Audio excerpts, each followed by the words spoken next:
I drove all the way down to Centennial Park. I'm gonna stay on Black for like 2 hours and see. I waited for Black ride for like 2 hours, 1 till 3. So in total today I earned $254. I was online for 8 hours and 40 minutes and the gas was $30. So the gross hourly rate is gonna be like $28 an hour. Now when you calculate when you divide the total earnings with the gas, it comes up to $25 an hour.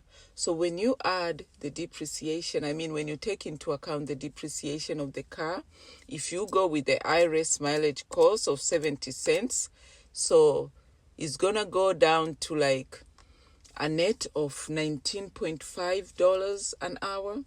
Yeah, so let's say if you take into account with the mileage $19 an hour, without that, then it's $25 an hour. That's how my day went. $254, 8 hours online, gas spent $30. Yeah.